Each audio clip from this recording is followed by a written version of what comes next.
Hello, good evening students. कैसे हैं आप सभी लोग? आशा करता हूं आप सब लोग बोर्ड की बहुत अच्छी तैयारी कर रहे होंगे और आपकी पढ़ाई भी बहुत अच्छे मार्क्स लाने वाली चल रही होगी। तो welcome to MIIT commerce classes.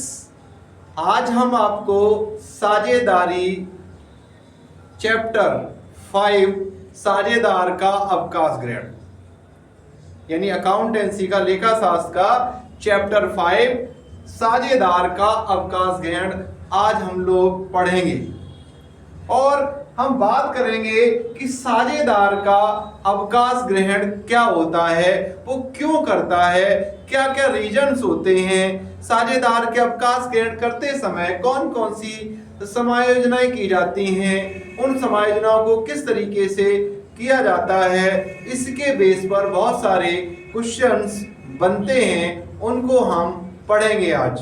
और हम बात करते हैं कि साझेदार के अवकाश ग्रहण का क्या अर्थ होता है कि जब कोई साझेदार क्या होता है, जब कोई साझेदार फर्म से आपसी मतभेद के कारण या किसी बीमारी के कारण या अन्य किसी कारण से या काम करने के योग्य न रहने के कारण वह फर्म को छोड़कर चला जाता है, तो ऐसे साझेदार को हम साझेदार का अवकाश ग्रहण कहते हैं।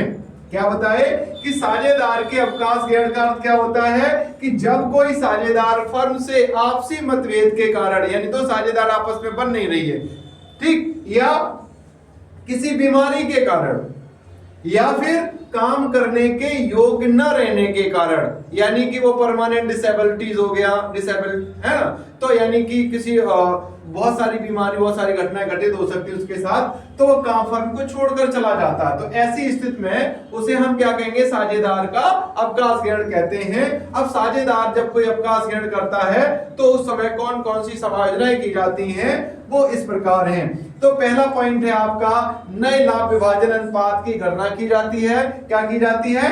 नए लाभ विभाजन अनुपात की गणना की जाती है। दूसरा पॉइंट आपका आता है लाभ प्राप्ति अनुपात की गणना कैसे की जाती है, यानी कि फिर आता है ख्याति का लेखा करना, यानी जब कोई साझेदार फर्म में आता था तो अपने हिस्से की ख्याति लेके आता था, अब वो जा रहा है तो अपने हिस्से की ख्याति निकाली जाएगी, उसके हिस्से की ख्याति, और फिर उसको भुगतान की जाएगी। तो इसके संबंध में लेखा जोखा किया जाता है।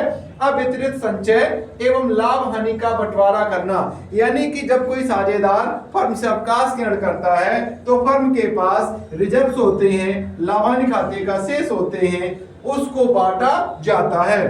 संपत्ति एवं दायित्वों का पुनर्मूल्यांकन किया जाता है और इसके संबंध में एक खाता तैयार किया जाता है जिसे हम पुनर्मूल्यांकन खाता कहते हैं। फिर पूंजी खातों का समायोजन, अगर जरूरत पड़ती है तो पूंजी खातों का समायोजन किया जाता है, अदरवाइज नहीं करते हैं। अगर साझेदार चाहते हैं कि पूंजी हमारी इतनी फिक्स होगी तो उस संबंध में हमें कैपिटल एडजस्टमेंट की रिक्वायरमेंट होती है। अवकाश ग्रहण करने वाले साझेदार को कितना अमाउंट दिया जाएगा, उसका कितना पैसा बन रहा है, इस चीज की पहले हम गणना करते हैं और उसके बाद लास्ट पॉइंट है जो साझेदार को धनराशि, उसकी जो पैसा निकल रहा था फर्म के ऊपर, वो उसको भुगतान कर देते हैं। इन केस अगर मान लीजिए किसी कारण से फर्म साझेदार के अवकाश ग्रहण पर उसको भुगतान करने में, उसको देय राशि भुगतान करने में असमर्थ होती है, तो क्या करते हैं, उसकी जो धनराशि होती है उसको ऋण खाते में हस्तांतरित कर दी जाती है। अब हम इसमें आगे बढ़ेंगे कि नए लाभ हानि अनुपात की गणना किस प्रकार की जाती है। क्या करेंगे, नए लाभ हानि अनुपात की गणना किस प्रकार की जाती है। फिर उसके बाद हम अगले क्वेश्चन में बात करेंगे लाभ प्राप्ति अनुपात की गणना की जाती है। अगर हम बात करें तो ये जितने टॉपिक दिए हैं इन्हीं टॉपिक पर बेस के आपके न्यूमेरिकल तैयार होते हैं।